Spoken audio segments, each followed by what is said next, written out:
ഇത് വിനുവിൻ്റെ കഥയാണ്. ശവംവാരി എന്ന നാട്ടുകാർ വിളിക്കുന്ന മാലാഖയെപ്പോലെയുള്ള ഒരു മനുഷ്യൻ്റെ ആത്മകഥ. ജീവിച്ചിരിക്കുമ്പോൾ നമ്മോട് തോൾ ചേർന്ന് നടക്കാനും ഇരിക്കാനും കെട്ടിപ്പിടിക്കാനും ഇഷ്ടം പോലെ ആളുള്ളിടത്ത് മരിച്ചവരെ തോളിലേറ്റാൻ അവർക്ക് വേണ്ടി മാത്രമായി ജീവിക്കുന്ന ഒരു പ്രതീക്ഷയുടെ ജീവിതമാണ്. ചാരിതാർത്ഥ്യം മാത്രം കൂലിയായി കിട്ടുന്ന പണി ഏറ്റെടുത്തവൻ്റെ കഥ.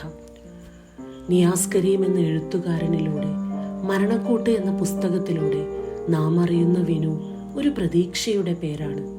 അനാഥമായ മൃതദേഹങ്ങളെ ഉപേക്ഷിക്കാത്തതിൻ്റെ പേരിൽ വീട്ടിൽ നിന്നും സമൂഹത്തിൽ നിന്നും തിരസ്കരിക്കപ്പെട്ടവൻ. തന്നെ തള്ളിപ്പറയാത്ത ഒരേ ഒരിടം ശ്മശാനമാണ് വിനുവിന്. ജന്മാന്തരങ്ങളായി പരിചയമുള്ള ഒരേ ഒരു സ്ഥലം.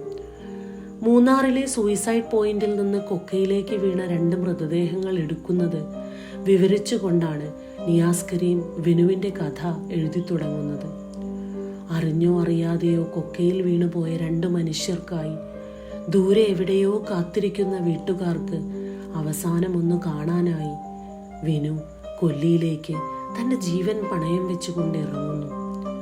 സെന്റ് മേരി സ്കൂളിൽ 10ാം ക്ലാസ്സിൽ പഠിക്കുമ്പോൾ തൻ്റെ കൂടെ കളിച്ചു വളർന്ന കൂട്ടുകാരൻ മിഥുൻ്റെ മൃതദേഹം പെരിയാറിൽ നിന്ന് എടുക്കാൻ ശവമെടുക്കുന്ന ആശാന്മാരെ സഹായിച്ചു തുടങ്ങിയതാണ് വിനു എന്ന മനുഷ്യൻ്റെ യാത്ര.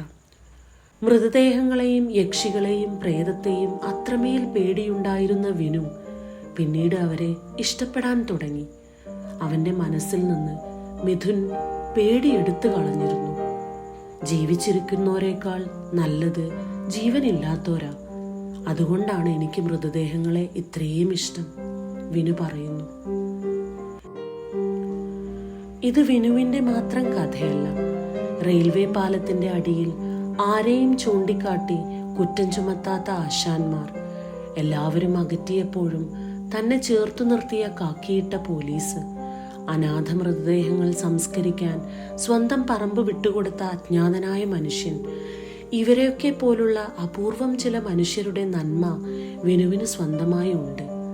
മരണക്കൂട്ട് ഇരുട്ടിനെ പ്രണയിച്ചു തുടങ്ങിയവൻ്റെ, ഇരുട്ട് സ്വാതന്ത്ര്യമാണ് എന്ന് തിരിച്ചറിഞ്ഞവൻ്റെ കഥയാണ്. മരണക്കൂട്ട് ഒരു ഓർമ്മപ്പെടുത്തൽ കൂടിയാണ്. നാമൊക്കെ അടങ്ങുന്ന സമൂഹം എത്രമേൽ ക്രൂരമാണ് എന്നതിൻ്റെ സാക്ഷ്യമാണ്.